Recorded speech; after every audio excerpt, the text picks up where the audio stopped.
Meus irmãos, a paz do Senhor Jesus, que Deus abençoe a todos.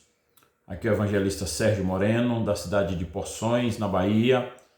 Faço parte ali da Igreja Assembleia de Deus, Ministério Jesus Cristo, Fonte da Vida, presidida pelo pastor Lorival de Jesus e a missionária Célia.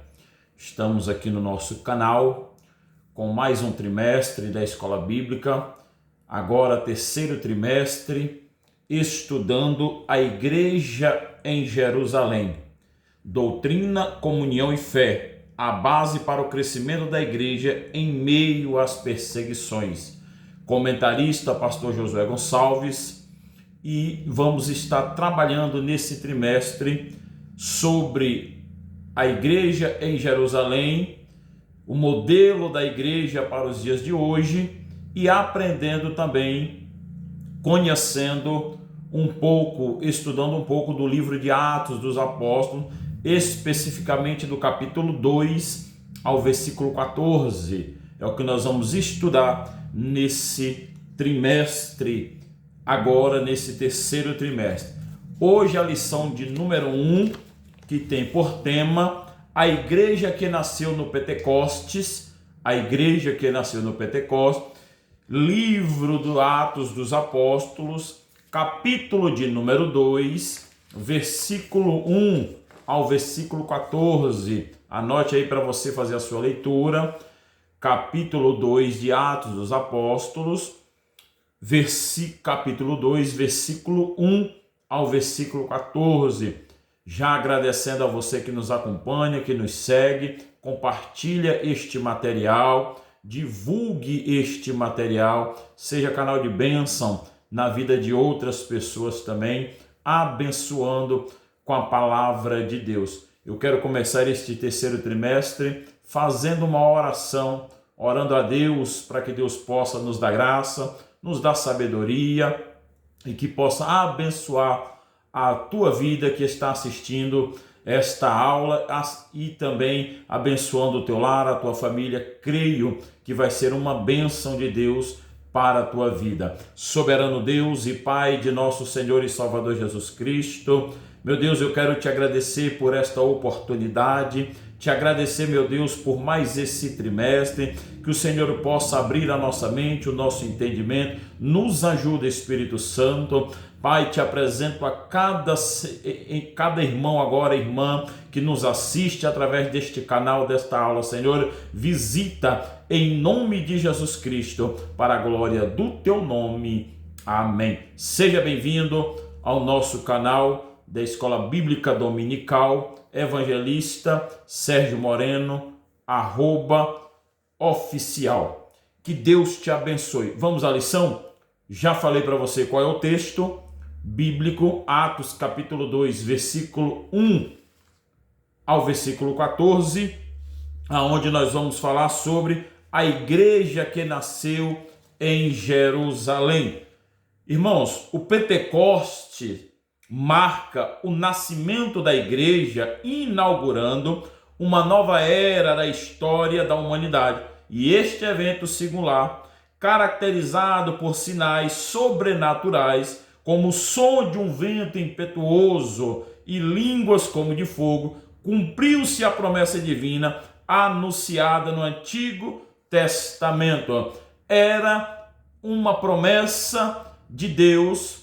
Nós vamos ver isso lá em Joel capítulo 2, né? E Deus agora vai cumprir a sua palavra através do seu Filho. Jesus agora, nós vamos ver que Jesus dá uma ordem, né? Ficai em Jerusalém até que do alto seja revestido de poder. E esse poder vai acontecer na inauguração, né? Ou no nascimento da igreja, no dia de Pentecostes. A igreja, ela nasce no dia de Pentecostes, na cidade de Jerusalém, quando, portanto, né, nós tratamos do nascimento da igreja no dia do Pentecostes, nós temos que destacar três coisas. Primeiro, nós temos que levar em conta, é a de natureza geográfica, o outro de natureza histórica e, por último, nós temos o de natureza teológica. Então, são 3 fatores que nós precisamos considerar no nascimento da igreja, né? Que é histórico, geográfico e teológico. Quando nós olhamos para isso, geograficamente, a igreja ela vai nascer ou nasceu, né?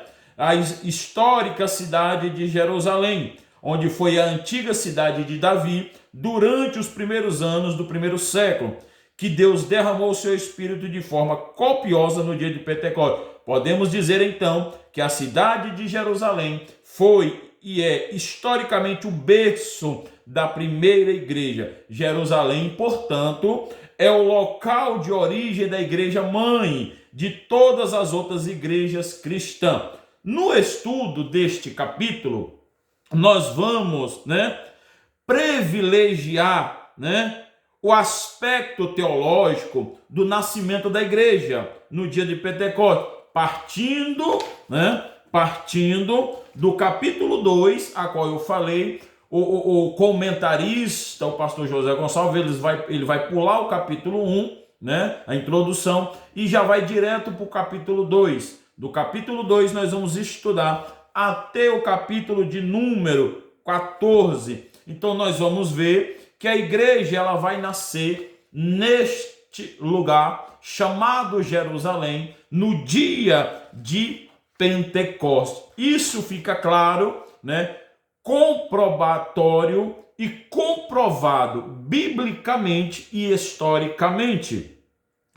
Isso nos traz uma grande importância quando diz que o texto áureo da lição, ele vai dizer assim: e todos ficaram cheios do Espírito e começaram a falar em outras línguas de acordo com o poder que o Espírito dava a cada um deles. Verdade prática, a igreja nasce no Pentecoste, capacitada pelo Espírito para cumprir a sua missão. Nós vamos ver que é de suma importância entendermos que a igreja de Jesus, a igreja de Jesus Cristo, ela nasce no dia de Pentecoste e ela vai ser agora revestida ou cheia de poder. Sem esse poder do alto, sem esse poder do Espírito Santo, a igreja não poderia e não teria como. Nós somos dependentes do poder do alto. Nós somos dependentes do poder. E o que é a igreja? O que é a igreja? Uma das mais belas explicações encontradas é: a igreja é o povo salvo por meio do arrependimento e da fé em Jesus Cristo, que foi incorporado ao seu corpo por meio do Espírito Santo. Ela consiste em 2 elementos interrelacionados: a Igreja Universal é a comunhão de todos os cristãos que se estende desde o dia de Pentecostes até a segunda vinda e abrange tanto os crentes falecidos que já estão no seio com os crentes vivos de todo o mundo. Essa Igreja Universal se manifesta em igrejas locais caracterizadas por sua natureza doxológica, logocêntrica, pneumodinâmica, pactual, confessional, missional e espaço-temporal escatológica. Então, esta é a igreja. A igreja é um povo, de Deus por meio do arrependimento e fé. Precisamos nos arrepender dos nossos pecados, precisamos nos arrepender dos nossos erros e ter a fé. A Bíblia diz que sem fé é impossível agradar a Deus. O tópico de número 1 da lição nos deixa, muito claro, que diz assim: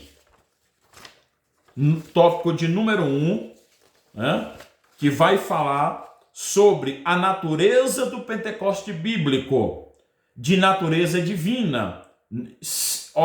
Já não é mais coisa humana, natureza divina. O Pentecoste é algo sobrenatural de Deus para o homem. Lucas relata que por ocasião do derramamento do Espírito Santo, no dia de Pentecostes, foi ouvido do céu um som como de um vento veemente e impetuoso, que encheu toda a casa e que estavam assentados, Atos 2:2, e que foram vistas por eles línguas repartidas como que de fogo, Atos 2:3. Os estudiosos da Bíblia explicam que estes sinais são manifestações da presença de Deus, chamadas de teofanias.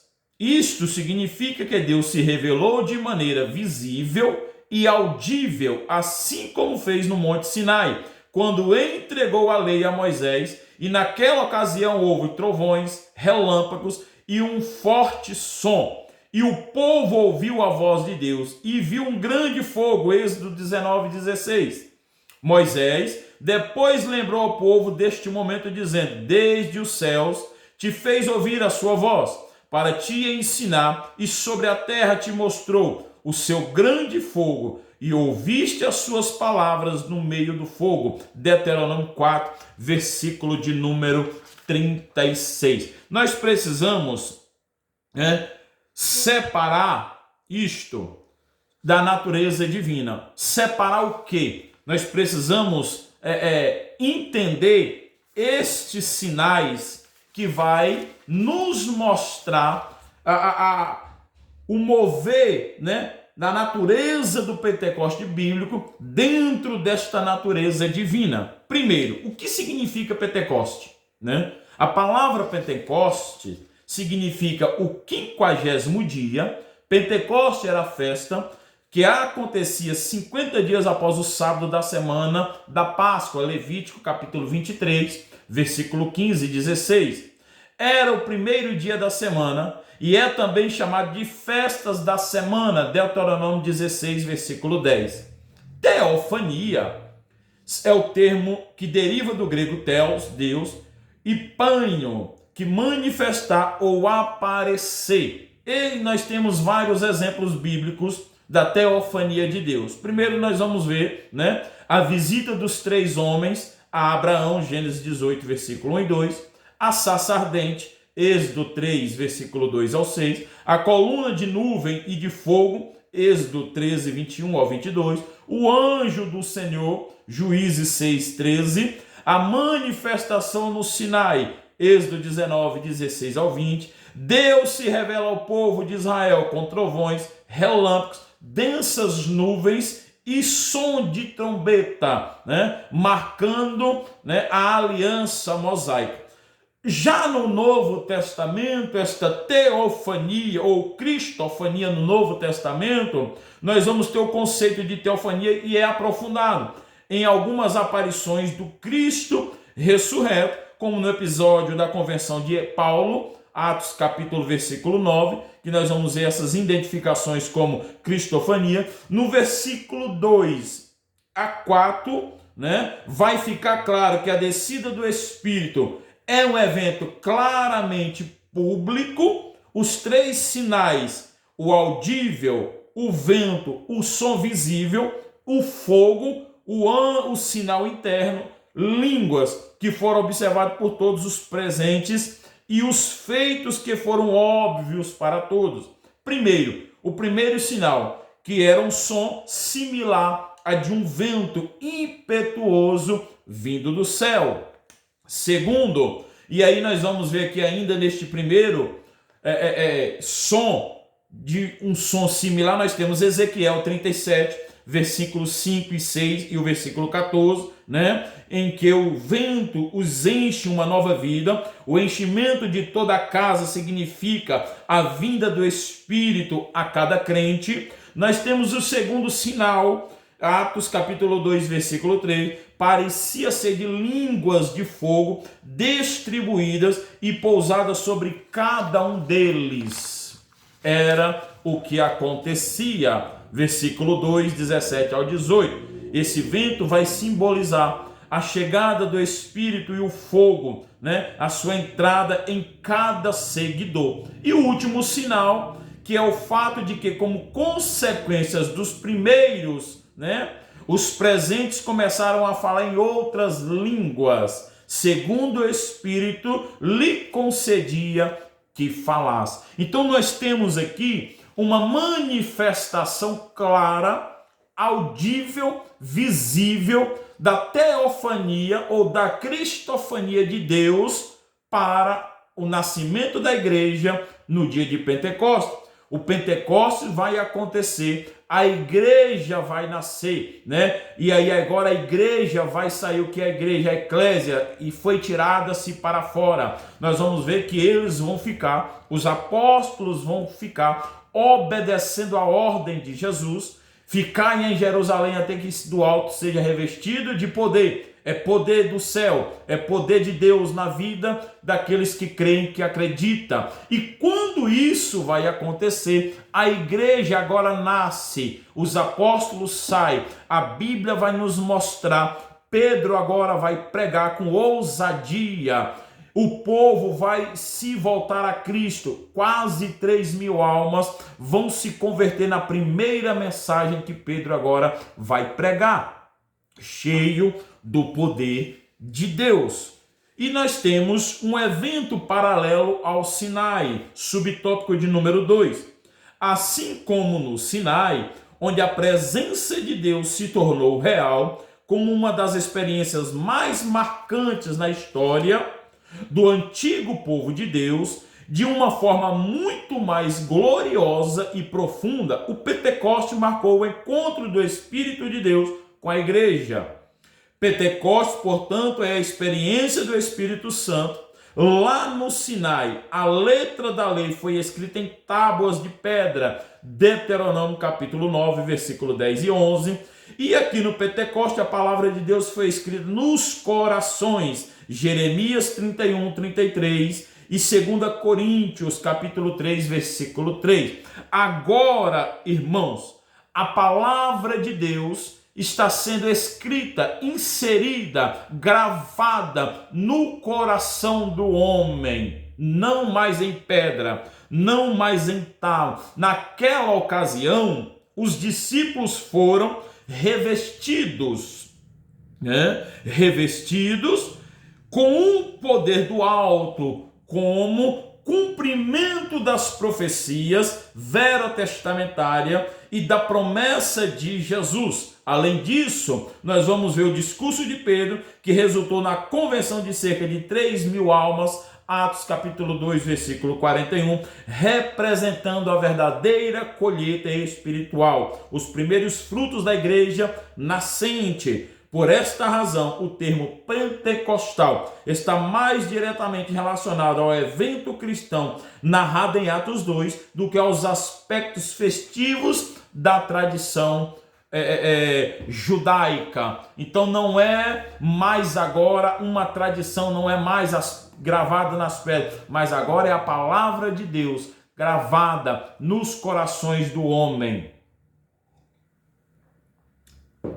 Cada um daqueles que estavam ali experimentou o poder do alto que foi dado sobre a igreja. E o que nos chama a atenção, nós vimos isto nesse trimestre agora, essa manifestação, ela não foi só para os discípulos, ela não foi temporal para aquele povo, ela é estendida até hoje, para todos aqueles que acreditam, para todos aqueles que creem que Deus pode derramar o seu poder sobre a minha e sobre a tua vida. Deus ainda quer encher o povo dele, Deus deseja encher a sua igreja com o poder do alto, revestindo capacitando mais do que nunca, irmãos. Nós precisamos do revestimento do alto nos tempos que a igreja está vivendo,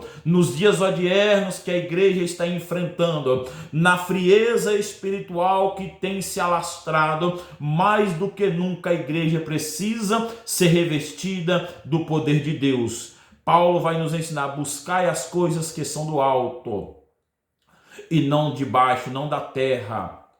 Nós estamos vivendo época que a igreja está preocupada com a terra, a igreja está preocupada, focada nas realizações terrenas, mas nós precisamos buscar o revestimento de poder, o poder que vem do alto, o poder do Espírito Santo de Deus sobre as nossas vidas. Aleluia! Centrada em Cristo e nos tempos finais. A sua pregação no dia de Pentecostes, Pedro deixou claro que este evento estava totalmente ligado a Jesus. Ele mostrou que o derramamento do Espírito Santo estava diretamente relacionado à morte, ressurreição e ascensão de Cristo. Atos 2, 23 e 24 e 32 e 33. Isso significa que, embora o Pentecostes seja uma manifestação do Espírito Santo, ele também é cristocêntrico, ou seja, tem Cristo como seu centro. Sem a cruz de Cristo, o Pentecostes perderia seu verdadeiro significado, pois não há Pentecostes sem a cruz. Além disso, Pedro explicou que o Pentecostes foi o cumprimento da profecia de Joel 2:28, que anunciava que Deus derramaria o seu Espírito sobre toda a humanidade.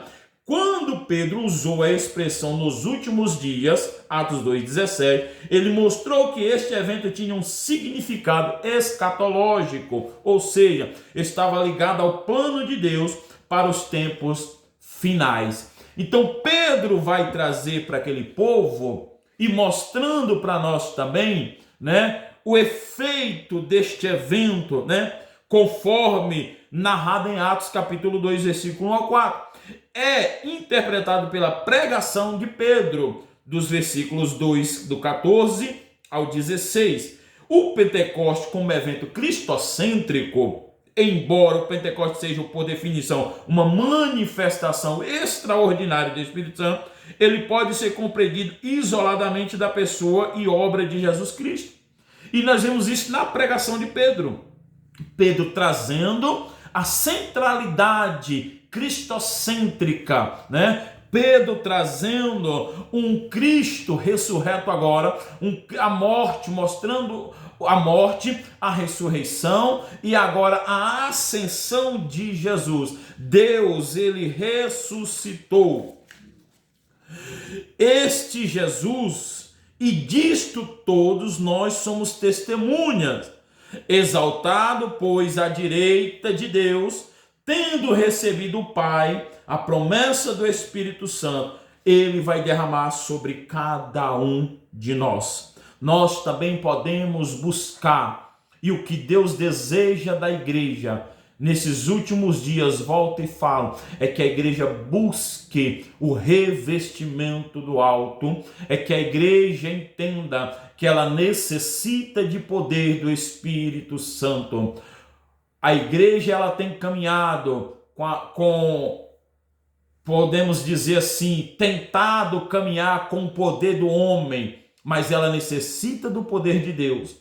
Ela necessita ser revestida do poder de Deus. Sem a ação do Espírito Santo na vida da igreja, nada acontece. Sem a ação do Espírito Santo na vida da igreja, nós não vamos ver mover do Senhor. Sem a ação do Espírito Santo na igreja, nós não vamos ver cura, nós não vamos ver milagres, nós não vamos ver conversões de alma. Sem o mover do Espírito Santo, nós não vamos ver o homem se arrepender. Porque a palavra dele diz que o Espírito é quem convence o homem da justiça e do juízo. A minha e a tua obrigação é pregar o evangelho, é pregar o arrependimento, mas quem vai convencer é o Espírito Santo. A igreja precisa do poder de Deus na sua vida.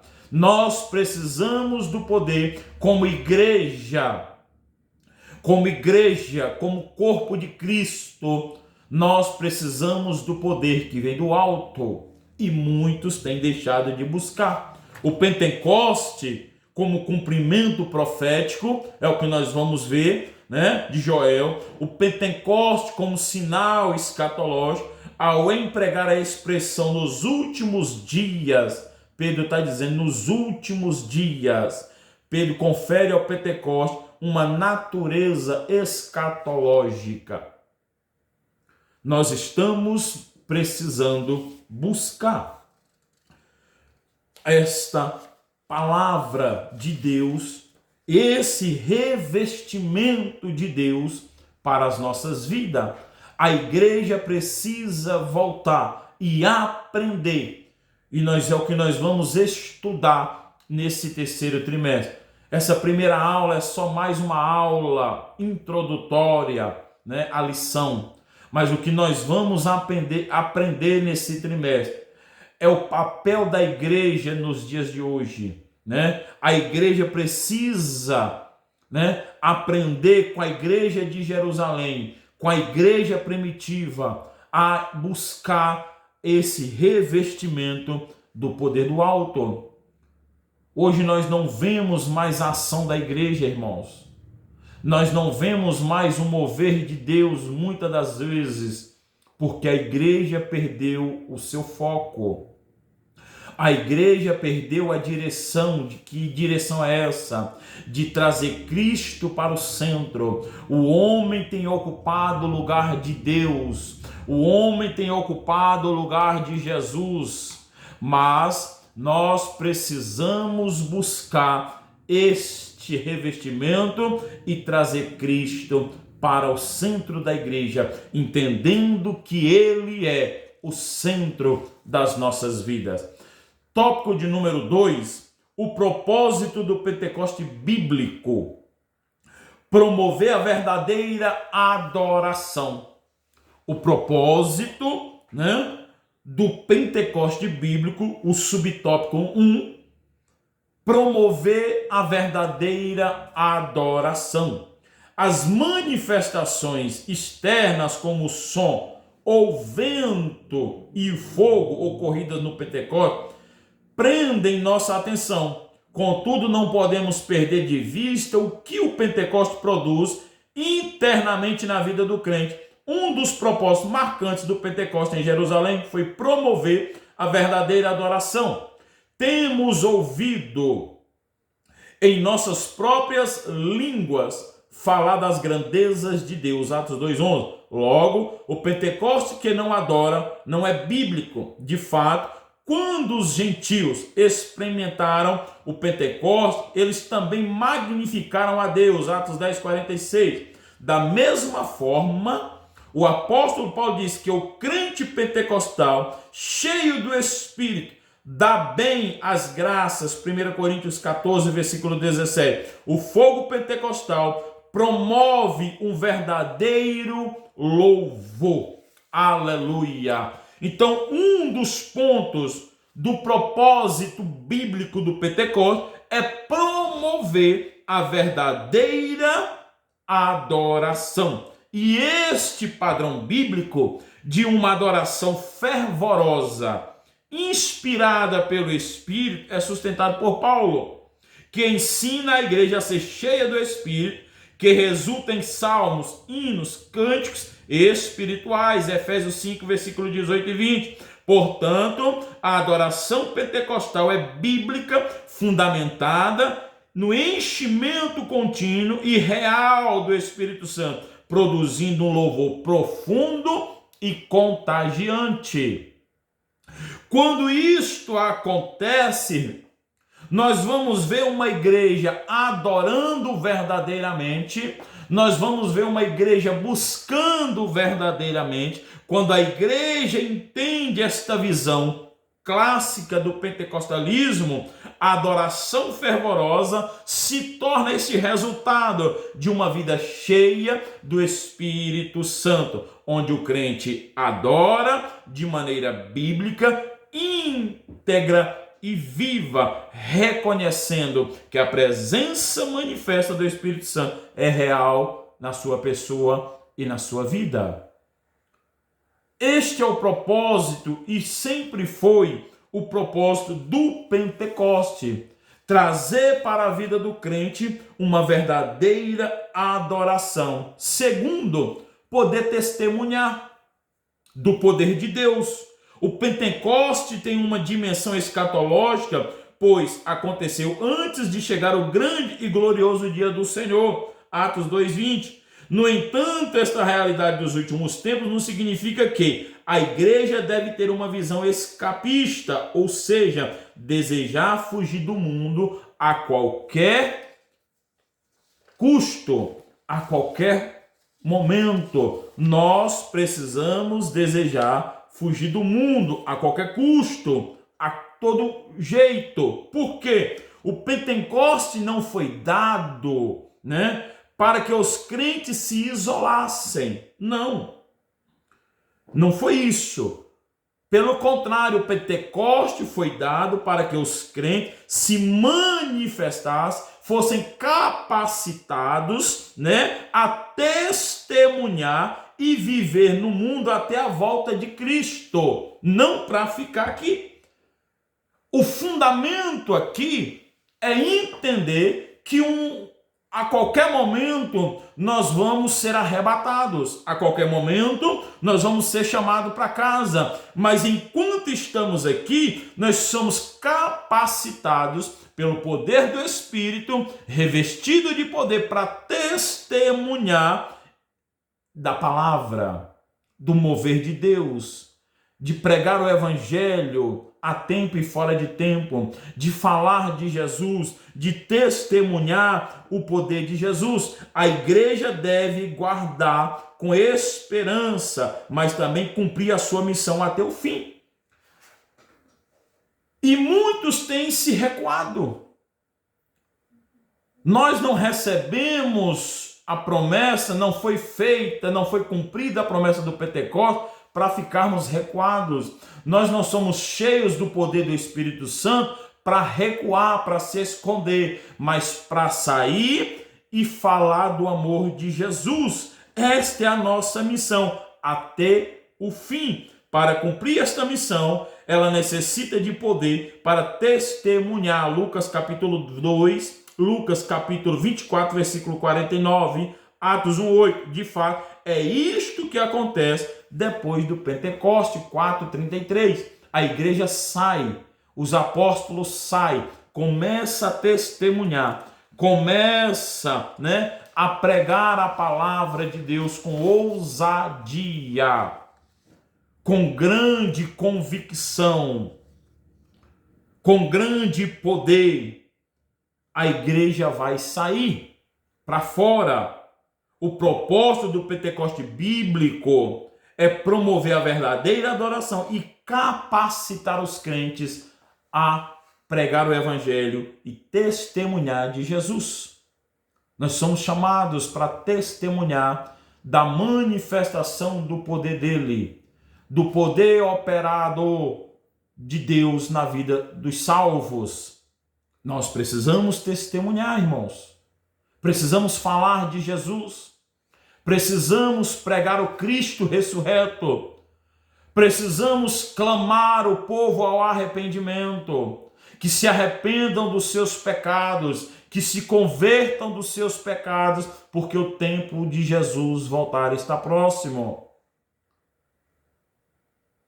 O tempo de Jesus voltar está próximo e nós precisamos falar do amor de Deus, daquele que se entregou para que eu e você, para que todo aquele que nele crê não perecesse, mas tivesse a vida eterna. Terceiro, característica do Pentecoste bíblico. Primeiro, uma experiência específica. Atos dos Apóstolos, o derramamento do Espírito no dia de Pentecostes, é mostrado como um batismo no Espírito Santo dos crentes, Atos 1, 5 e 8. Naquele dia, o Senhor Jesus batizou quase 120 pessoas no Espírito Santo, Atos capítulo 1, versículo 15, 2, versículo 4. Essas pessoas já eram regeneradas, isto é, salvas. Jesus já havia dito que elas já estavam limpas pela palavra, João 15, 3, e que os seus nomes estavam arrolados nos céus, Lucas 10, 20. Eram, portanto, crentes, contudo, Jesus as mandou esperar pela experiência pentecostal, isto é, o batismo no Espírito Santo, Atos capítulo 1, versículo 5. O Pentecoste bíblico é, por conseguinte, distinto da salvação. Na verdade, a obra salvífica de Cristo na cruz proveu a bênção pentecostal, Atos capítulo 2, versículo de número 33. Ou seja, todos esses aqui já eram salvos. Todos esses já tinham sido salvos em Cristo Jesus. Eles agora só estavam recebendo poder do alto, né? Sendo capacitado para a obra, né? A fraseologia batismo no Espírito Santo provém das citações análogas cheios do Espírito, Atos 2, 4, versículo 8, 9, versículo 17. Receberam o Espírito Santo, Atos 8, 17. Caiu sobre eles o Espírito Santo, Atos 10, 44. 11, versículo 15, veio sobre eles o Espírito Santo, Atos 9, 16. Orton, 1997, vai dizer assim: assevera que cada termo ressalta algum aspecto da experiência pentecostal e nenhum termo individual consegue ressaltar todos os aspectos dessa experiência. A predileção pentecostal é o uso da expressão batismo no Espírito Santo, em analogia ao batismo nas águas, né? Então tem essa fraseologia, essa comparação. O batismo no Espírito Santo é a externalização de uma experiência reconhecível, audível e visível, sendo uma experiência subsequente à salvação e completamente diferente do ato da regeneração no novo nascimento. Então, de acordo com isto, né, agora é um revestimento na vida dos salvos. Isso aqui é uma promessa de Deus, né? Precisa ficar bem claro, este revestimento de poder de Deus aqui é para os salvos, é para aqueles que confessam e aceitam Jesus como seu Salvador, que se abandonam o seu pecado, que se tornam agora nova criatura em Cristo Jesus. Quer ser cheio do Espírito? Quer receber poder do alto? Precisa confessar Ele como Senhor e Salvador da sua vida. Jesus é o único caminho. Jesus, é por isso que Ele vem dizer eu sou. Ele não está dizendo eu sou um dos. Eu gosto dessa palavra de Jesus. Quando Ele diz eu sou, Ele não está dizendo eu sou um dos, não. Ele está dizendo eu sou o caminho. Artigo, né? Possessivo, eu sou o caminho e fora de mim não há outro. Eu sou a verdade, fora de mim não há outra. Eu sou a vida, fora dele não tem outra vida. Jesus é o caminho, a verdade e a vida. E aí ele completa, e ninguém vai ao Pai senão por mim. Não tem outro jeito de eu chegar a Deus. Não tem outro meio de chegar a Deus se não for através de Cristo Jesus. Não tem outro mecanismo, não tem outro homem, não teve outro Deus capaz de levar ninguém a não ser Jesus. Ele é a ponte. E se essa ponte quebra, não tem outro desvio, não tem outro meio. Eu preciso passar por Jesus. O problema da humanidade hoje é que ela não quer abandonar a consciência da carne, ela não quer deixar os desejos para o céu, todo mundo quer ir, né? Para o céu todo mundo quer ir, só não quer aceitar aquele que tem a chave, né? E eu preciso falar isso aqui. O saudoso, salvo engano, Billy Graham, ele diz assim: se a tua pregação não ofender ninguém, o evangelho não foi pregado verdadeiramente. Deixa eu te dar um recado. Talvez você que me assiste e ainda não confessou Jesus como seu Salvador, quem tem a chave é Ele, da vida e da morte. Tem um negócio aí fora que diz que Pedro tem a chave do céu. Quem morreu na cruz por você foi Jesus. Quem ressuscitou ao terceiro dia por você foi Jesus. Não foi Pedro, não foi João, não foi Maria, não foi Tomé, não foi Paulo, não foi nenhum dos apóstolos. Foi Jesus. E é Ele que tem a chave da vida. A Ele foi dado todo o controle nos céus e na terra. Todo o poder foi dado a Ele. Entregue a tua vida a Jesus. Confesse Ele como Senhor e Salvador da tua vida. A palavra do Senhor vai dizer: do que adianta o homem ganhar o mundo inteiro e perder a sua alma? Uma humanidade que corre, que busca, que se acaba a cada dia lutando pelos seus objetivos terrenos, esquece que por mais que ele viva 120 anos, por mais que ele viva 100 anos, uma hora acaba, mas a eternidade é real. A eternidade é real e o céu é para poucos. O céu não é para todos. Se todos que morressem na prática do pecado, se todos que morressem no vício, na prática, praticando o pecado, fosse para o céu, não precisaria Jesus ter morrido na cruz. Ele morreu na cruz, ressuscitou ao terceiro dia, para todos aqueles que nele crê, não perecesse, mas tivesse a vida eterna. Confesse Jesus como teu Salvador, procure uma igreja mais próxima de você, se arrependa dos seus pecados e volte ao Senhor. Isaías capítulo 55, versículo 6. Buscai ao Senhor enquanto se pode achar. Invocai-o enquanto está perto.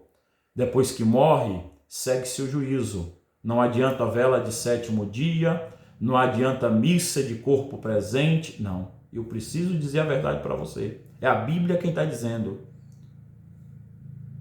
Nada disso adianta se morreu sem ter uma vida voltada para Jesus.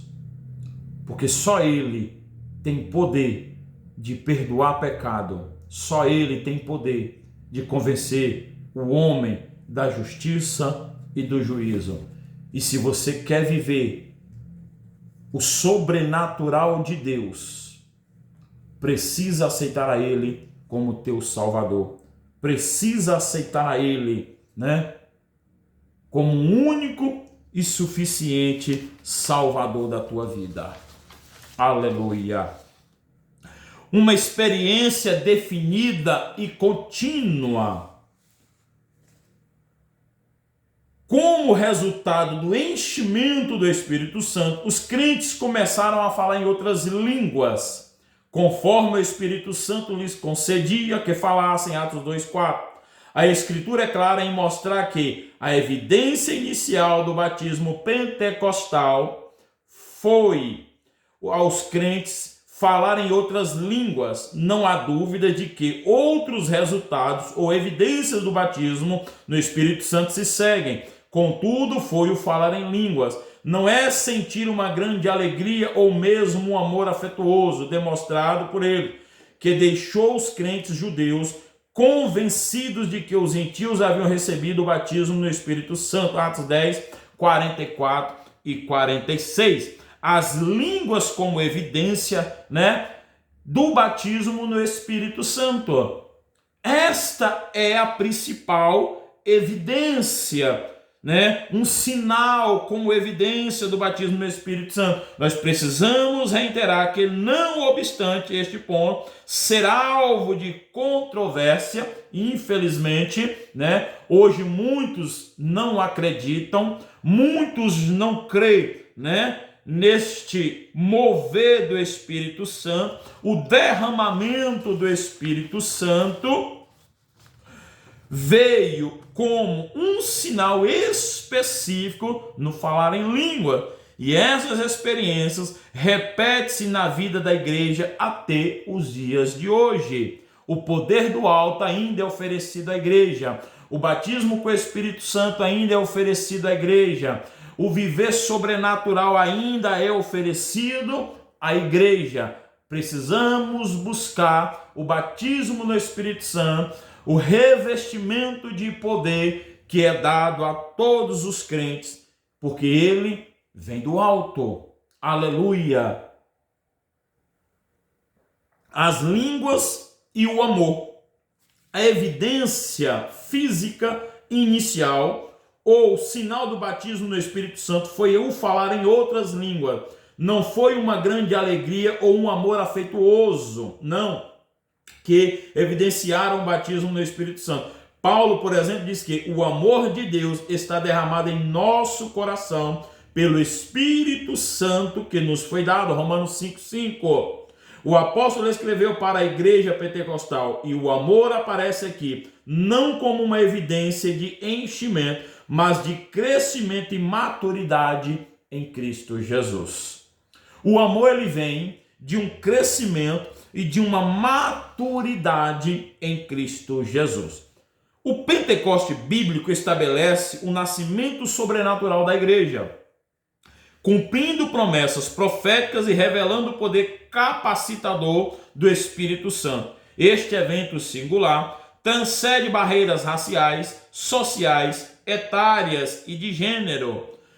Este movimento pentecostal, ele não está fazendo acepção de etnia, ele não está fazendo acepção de dinheiro, de cor, não, ele abrange a todas as raças sociais, todas as faixas etárias, de gênero, inaugurando uma nova dispensação marcada pela adoração genuína, missão e testemunho de Cristo. A experiência pentecostal distinta da regeneração é marcada inicialmente pelo falar em línguas, refletindo uma ação visível e audível do Espírito Santo, e desta forma o Pentecoste continua sendo fundamental, pois relembra a igreja e a sua natureza pneumática, seu caráter inclusivo e missional e sua contínua dependência do poder divino para cumprir a sua vocação. Nós dependemos deste poder para cumprir o chamado de Deus,